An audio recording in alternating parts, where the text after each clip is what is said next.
les gens, c'est Osnora, et je trouve qu'en ce moment vous terminez les webtoons un peu trop rapidement. C'est pour ça qu'aujourd'hui je vous propose 3 webtoons qui dépassent les 100 chapitres. Et si vous explosez le bouton s'abonner et qu'on atteint les 500 abonnés, j'en ferai un deuxième qui dépasse cette fois les 200 chapitres, et ainsi de suite. Au bout d'un moment, ça dépassera les 1000 chapitres, même si je doute qu'il y a des œuvres qui le dépassent, enfin en anglais sûrement. Sur ce, générique. What's up les manoirs, on adore ça. J'en parle à mon papa. On ne lit que ça, on vit pour les manoirs. What's up les manoirs. En premier, avec un total de 115 chapitres, on va parler de Ranker Life A Second Time, qui a pour genre action, arts martiaux, aventure, manhwa, webcomic. Et on va apprendre du coup pendant le synopsis de ce webtoon que notre héros Yenwoo avait un frère jumeau qui a disparu il y a 5 ans. Mais un beau jour, une montre de poche laissée par son frère est retournée en sa possession. À l'intérieur, un journal intime caché dans lequel on pouvait lire que son frère est mort à l'heure où il lit ces lignes. Pendant la lecture, le contenu du journal lui est transféré à lui dans ses souvenirs. C'est comme ça qu'en suivant les traces de son frère, il va se retrouver à grimper une tour pour obtenir du pouvoir, et c'est pendant cette ascension que son frère a subi un funeste destin. Mais grâce à ses souvenirs, notre héros va se servir de ça pour devenir de plus en plus fort, ce qui va permettre de nouer de solides relations dans le futur, et l'œuvre est vraiment très quali et ultra clean. Notre personne est puissant, bien comme on les aime, les personnages secondaires sont intéressants, puisqu'il faut, et en plus, là un gros potentiel de waifu. En deuxième webtoon, on se retrouve avec God of Martial Art qui a pour genre action, arts martiaux, aventure, fantasy, harem, webcomic.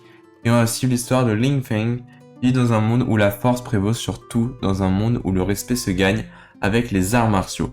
Et que même les artistes martiaux les plus faibles ont des forces qui dépassent des dizaines de milliers de pounds.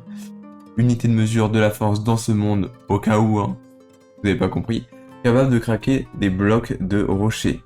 Et les plus forts peuvent carrément couper eux des rivières et creuser les montagnes. Et ça, ce n'est rien à côté des rois martiaux qui savent littéralement tout à ce qui paraît et peuvent voyager à travers l'univers. L'art martial décide de votre destin dans ce monde ainsi que votre vie et de votre mort. Les faibles vont être humiliés tandis que les forts méprisent tout le monde. C'est un monde où les forts intimident les faibles, logique, les statuts et des gens sont déterminés par le niveau de culture des arts martiaux. Du coup, chaque faction va se battre pour avoir le titre de juste du guerrier martial le plus fort. Seuls les forts auront le droit de survivre. Même si vous appartenez à un clan, ou si vous êtes faible, vous serez juste exclu. En gros, voilà typiquement le monde de base où notre héros vit.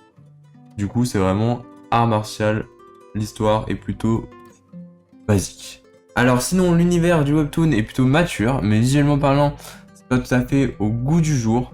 Mais c'est pas moche non plus pour le voyage. Genre, on se laisse quand même voyager, si vous comprenez ce que je veux dire. De toute façon, vous le voyez avec les images, ça a sa propre patte. C'est pas moche, mais c'est pas magnifique non plus.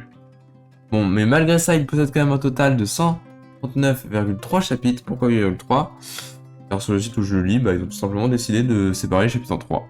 Voilà pourquoi. Bon, à part les graphismes qui sont pas tout à fait au goût du jour, vous savez ce qui est pas au goût du jour ? Bah si vous êtes toujours pas abonné à ma chaîne, c'est pourtant la norme maintenant.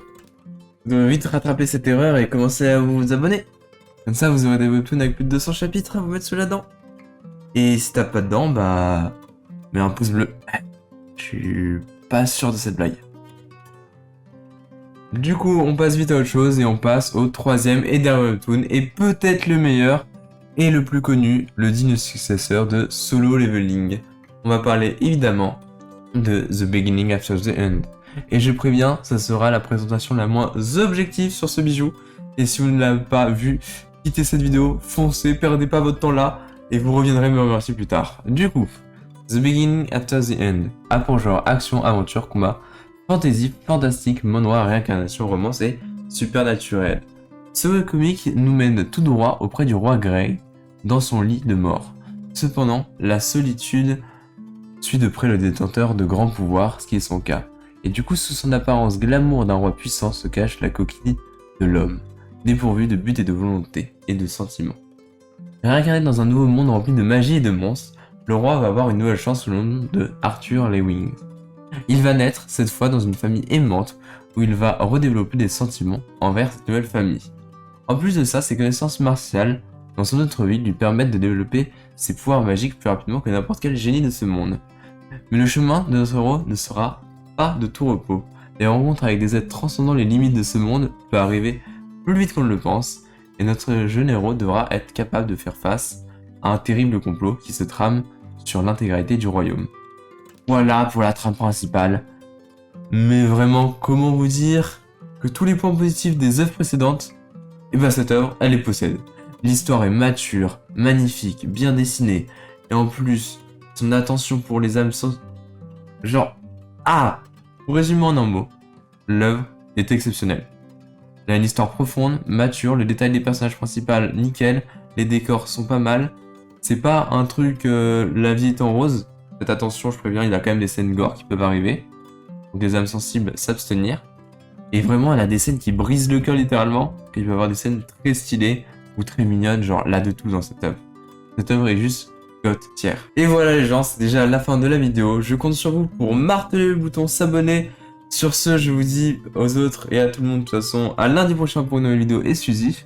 Et comme vous l'avez sûrement vu, les reposts vont sortir tous les vendredis. Sinon vous avez spam tous les jours. Sur ce, je vous dis bye. N'hésite pas à t'abonner, je te le demande s'il te plaît, car cela pourrait bien aider. Et n'hésite pas à supporter. Le like.